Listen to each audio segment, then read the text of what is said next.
वो संगठन जो फिल्म के अंदर किसी डायलॉग मात्र पर किसी सिनेमा घर में आग लगा देते हैं, रोड पे आके धरने प्रदर्शन करते हैं, तो हमारे ऊपर पेशाब करने पर, हमारे युवाओं की हत्या करने पर, हमारे घरों को जलाए जाने पर वो विश्व हिंदू परिषद कहां चली जाती है? वो बजरंग दल कहां चला जाता है? वो आरएसएस कहां चली जाती है?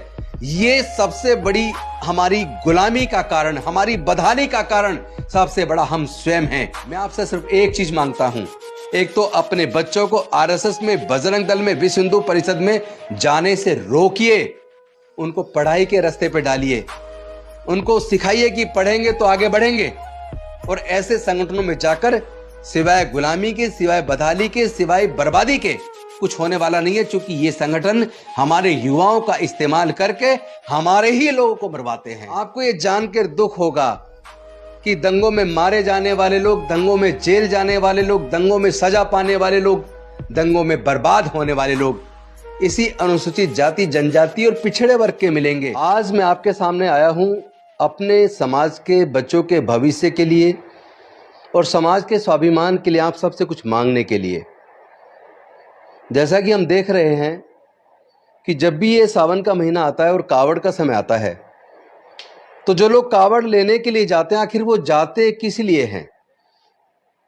कौन सी वो चाहत है जिस चाहत की पूर्ति के लिए वो लोग जाते हैं?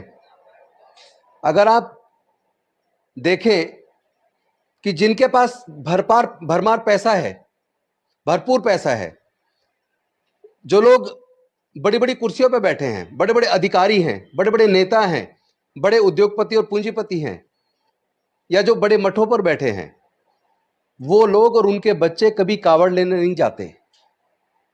हमारे समाज के, गरीब समाज के लोग, अनुसूचित जाति, जनजाति, पिछड़े वर्ग के लोग, वो कावड़ लेने क्यों जाते हैं? आप अपने बच्चों को कावड़ लेने जाने से रोकिए, क्योंकि जब वो कावड़ लेने जाते हैं तो कम से कम 10-15 हजार रुपया खर्च करते हैं, और साथ ही साथ अगर बच्चे पढ़ने वाले हैं तो 15 दिन की स्कूल की छुट्टी करते हैं, कॉलेज की छुट्टी करते हैं, और जो लोग प्राइवेट कहीं नौकरी कर रहे हैं, कंपनी में, किसी फैक्ट्री में नौकरी कर रहे हैं, तो वो कम से कम 15 दिन की छुट्टी करते हैं। एक तरफ उनकी तनख्वाह मारी जाती है, ऊपर से वहां जाने आने पे जो खर्च होता है वो खर्च भी करते हैं। इससे फायदा किसको होता है? जरा याद कीजिए, अब से 30 साल पहले तब तो कहीं कोई कावड़ का कैंप नहीं लगता था, कहीं रास्ते में किसी को खाना खिलाने के लिए भी कोई आयोजन नहीं होता था। तो अचानक ये 30 साल में ये बाढ़ क्यों आई? तो एक तो मैं आप सब बहनों से, माताओं से, बेटियों से ये निवेदन करता हूं कि आप अपने भाइयों को, अपने बच्चों को, अपने पतियों को, अपने पिता को किसी भी सूरत में कावड़ लेने जाने से रोकिए, क्योंकि इसमें आपकी बर्बादी होती है, और इसमें जो लोग वो सामान बेचते हैं उनका व्यापार बढ़ता है। जहां आप चढ़ावा चढ़ाते हैं वो भी किसी के घर में जाता है। यानी कि जिस सामाजिक व्यवस्था की वजह से आज हमारे समाज के मुंह पे लोग थूक रहे हैं, थूक चटवा रहे हैं, हमारे समाज के मुंह पे लोग मूत रहे हैं, हमारे समाज की बहन बेटियों की इज्जत लूटकर उनकी हत्याएं कर रहे हैं, हमारे समाज के युवाओं का कत्ल कर रहे हैं, विरोध करने पर हमारे घरों में आग लगा रहे हैं। कहीं ना कहीं उसी सामाजिक व्यवस्था जिसने हमें वर्ण व्यवस्था और जातियों में बांटा, जिसने पाखंडवाद, अंधविश्वास को इतना ज्यादा बढ़ा दिया कि आज वो सामाजिक ताकतें मजबूत हो रही हैं, और जब वो सामाजिक ताकतें जिसने वर्ण व्यवस्था और जातिवाद बनाया, जब वो मजबूत होंगी तो जातिवाद और वर्ण व्यवस्था भी मजबूत होगी। फिर उत्पीड़न की कार्रवाई भी ज्यादा बढ़ेंगी। जैसा कि पिछले 9-10 सालों में उत्पीड़न की घटनाएं बढ़ी हैं, होना कम चाहिए था लेकिन घटनाएं बढ़ गई हैं। देश का संविधान खतरे में है, देश का लोकतंत्र खतरे में है, तो आपके बच्चे आखिर वहां क्यों जाते हैं? जितने भी दंगे होते हैं, दंगों के अंदर जो बच्चे मारे जाते हैं या जो बच्चे दंगे के बाद जेल जाते हैं, वो कौन है? उसकी लिस्ट कभी निकाल के देखिए, ऑन रिकॉर्ड देखिए, आरटीआई लगा के सरकारों से मांगिए। आपको ये जानकर दुख होगा कि दंगों में मारे जाने वाले लोग, दंगों में जेल जाने वाले लोग, दंगों में सजा पाने वाले लोग, दंगों में बर्बाद होने वाले लोग इसी अनुसूचित जाति, जनजाति और पिछड़े वर्ग के मिलेंगे। मैं पूछना चाहता हूं, जब हमारे लोगों का कत्ल होता है, बहन बेटियों की इज्जत लूट के उनकी हत्या कर दी जाती है, हमारे लोगों के घर जला दिए जाते हैं, हमारे लोगों के ऊपर पेशाब किया जाता है, हमारे लोगों को थूक चटवाया जाता है, किसी का मुंडन कर दिया जाता है, उस वक्त वो संगठन जो फिल्म के अंदर किसी डायलॉग मात्र पर किसी सिनेमा घर में आग लगा देते हैं, रोड पे आके धरने प्रदर्शन करते हैं, तो हमारे ऊपर पेशाब करने पर, हमारे युवाओं की हत्या करने पर, हमारे घरों को जलाए जाने पर वो विश्व हिंदू परिषद कहां चली जाती है? वो बजरंग दल कहां चला जाता है? वो आरएसएस कहां चली जाती है? ये सबसे बड़ी हमारी गुलामी का कारण, हमारी बदहाली का कारण सबसे बड़ा हम स्वयं हैं, क्योंकि हम उस सामाजिक व्यवस्था को मजबूत कर रहे हैं।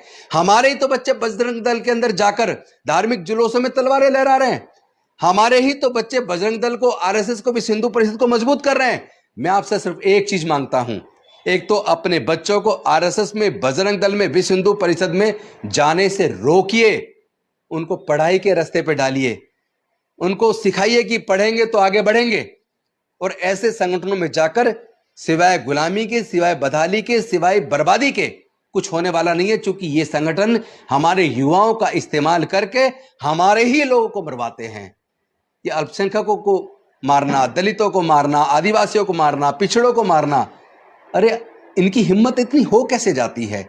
ये सच बताऊं तो ये जो अभी मैं देख रहा था उत्तराखंड के अंदर, जो एक साधु बोल रहा है कि पूरा हिमालय हमारा देवालय है, हम यहां किसी बौद्ध को, किसी मुस्लिम को, किसी ईसाई को रहने नहीं देंगे, और जिस तरह की धमकियां खुलेआम, गर्दन काटने की धमकी ये साधु के भेष में जो लोग देते हैं, मैं कहना चाहता हूं आप इनको पहचानिए। ये निश्चित तौर पर इनकी अगर जांच की जाए, ये साधु कतई नहीं होंगे, ये जरूर अपराधी होंगे जो अपराध करने के बाद पुलिस के अरेस्ट से भागे और गेरुए कलर के कपड़े पहनकर ये साधु संतों को भी बदनाम कर रहे हैं। क्योंकि साधु संत का मतलब क्या है?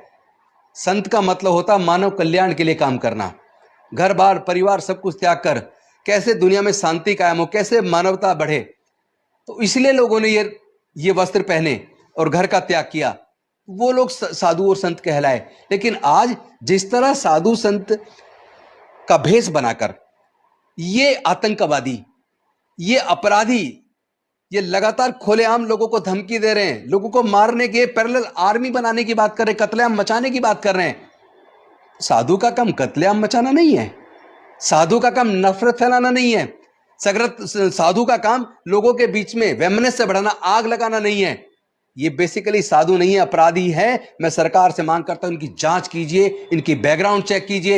ये अपराधी मिलेंगे जरूर, कहीं ना कहीं ये अपराध करके भागे हुए लोग हैं, ऐसे लोगों को जेल में डालिए, क्योंकि ये देश को तोड़ने की साजिश कर रहे हैं, ये देश के अंदर नफरत फैला रहे हैं। हो सकता है किसी पार्टी विशेष को इससे फायदा हो जाए, छोटा मोटा फायदा, लेकिन याद रहे जब देश टूटेगा तो पूरे देश को बर्बादी होगी, पूरे देश का नुकसान होगा, क्योंकि ये देश तोड़ने की कार्रवाई है।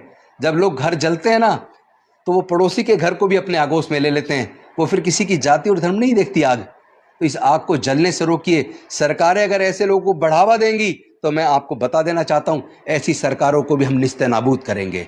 हम छोड़ने वाले नहीं हैं, हम सच्चे देशभक्त हैं, हम अपने देश से प्यार करते हैं, अपने देश के संविधान को भी बचाएंगे, देश के लोकतंत्र को भी बचाएंगे, और अपने देश में से इस नफरत के वातावरण को खत्म करके शांति और मानवता का पाठ जो तथागत बुद्ध ने दिया था, उस पाठ को पूरी दुनिया को हम लोग पढ़ाएंगे। और मैं निवेदन करता हूं, फिर से आपसे दो ही चीज मांगी है, ऐसे नफरती संगठनों में जुड़ना बंद करिए, और आप कावड़ लेना जाना बंद कीजिए, कथा सुनना बंद कीजिए। क्योंकि ये जो कथावाचक हैं, बेसिकली इनके भी आप इनकी वाणी देखिए, इनकी वाणी के अंदर भी आपको नफरत नजर आएगी, इनकी वाणी के अंदर भी आपको मानवता नजर नहीं आती, शांति नजर नहीं आती। इसके अंदर जो नजर आता है, ऐसा लगता है जैसे किसी पार्टी विशेष के कार्यकर्ता और प्रवक्ता हों। तो ऐसे प्रवक्ताओं को सुनना बंद कीजिए, और ऐसे मीडिया चैनलों को भी देखना बंद कीजिए जो बीजेपी के प्रवक्ता के तौर पर अपने चैनल पर डिबेट कराते हैं, तो केवल नफरत बढ़ाने के लिए। बस इतनी दो मांगे मैंने आपसे की हैं। इन्हीं मांगों के साथ मैं उम्मीद करता हूं आप मेरे दिल की पीड़ा को समझेंगे और मेरी इस मांग को स्वीकार करेंगे, और अपने बच्चों को ऐसे संगठनों में जाने से और ऐसे दंगों में अपने बच्चों का इस्तेमाल होने देने से और ये कावड़ वगैरह में, कथाओं में अपने बच्चों को जाने से रोकेंगे। मैं ऐसी आपसे उम्मीद करता हूं। बहुत बहुत धन्यवाद। नमो बुद्धाय। जय भीम, जय भारत, जोहार।